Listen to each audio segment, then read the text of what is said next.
निर्मला की कहानी एक ऐसी त्रासदी है जो आज भी हमारे समाज में गूंजती रहती है। एक सीधी सादी लड़की जिसका जीवन समाज के दबाव और गलत फहमियों की भेंट चढ़ गया। ये कहानी विश्वास, संदेह और उन अनकहे दुखों की है जो एक निर्दोष स्त्री को झेलने पड़े। निर्मला एक साधारण परिवार की लड़की थी। उसके माता पिता के पास दहेज के लिए पर्याप्त पैसे नहीं थे, तो इसलिए उसका विवाह तोताराम नाम के एक उम्रदराज व्यक्ति से कर दिया गया। तोताराम के पहले से ही 3 बेटे थे, मानसराम, गोपाल और बिहारी। निर्मला ने अपने नए घर में कदम रखते ही मन में ठान लिया कि वो इस परिवार की सच्ची बहू बन के दिखाएगी। वो दिन रात मेहनत करती, सबकी देखभाल करती और हर किसी को खुश रखने की कोशिश करती।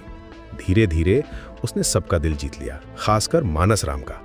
मानसराम, जो तोताराम का सबसे बड़ा बेटा था, निर्मला की सादगी और मेहनत से बहुत प्रभावित हुआ। वो उसे अपनी माँ की तरह सम्मान देता था। लेकिन तोताराम के मन में धीरे धीरे एक जहर घुलने लगा। उसे लगने लगा कि निर्मला और मानसराम के बीच कुछ गलत है। बिना किसी सबूत के, बिना कोई वजह के वो शक करने लगा। जब भी वो निर्मला और मानसराम को बात करते देखता तो उसका मन खराब हो जाता। ये शक दिन ब दिन बढ़ता गया। तोताराम का व्यवहार कठोर होता गया।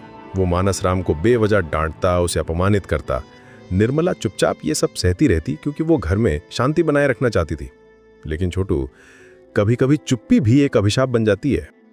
मानसराम के लिए ये स्थिति असहनीय हो गई। अपने ही पिता के सामने रोज अपमानित होना, बिना किसी गलती के दोषी ठहराया जाना, ये सब उसके लिए बर्दाश्त के बाहर था। एक दिन जब तोताराम ने उसे फिर से बेइज्जत किया तो मानसराम टूट गया। उसने सोचा कि अगर उसकी मौजूदगी ही इस घर में समस्या है तो बेहतर है कि वो इस दुनिया से ही चला जाए। और एक रात मानसराम ने आत्महत्या कर ली। मानसराम की मौत ने पूरे घर को हिला दिया। तोताराम को एहसास हुआ कि उसने क्या किया है। उसके बेबुनियाद शक ने उसके अपने बेटे की जान ले ली थी। लेकिन समाज ने निर्मला को ही दोषी ठहराया। लोग कहने लगे कि यह सब उसकी वजह से हुआ है। एक औरत की सफाई को अक्सर शक की नजर से ही देखा जाता है, और निर्मला भी इसी सामाजिक न्याय की शिकार बनी। निर्मला का दिल टूट गया। जिस अपराध को उसने कभी किया ही नहीं था, उसकी सजा उसे और एक निर्दोष युवक को मिल चुकी थी। वो दिन ब दिन कमजोर होती गई। उसका स्वास्थ्य बिगड़ता गया और अंततः वो भी इस दुनिया से चली गई।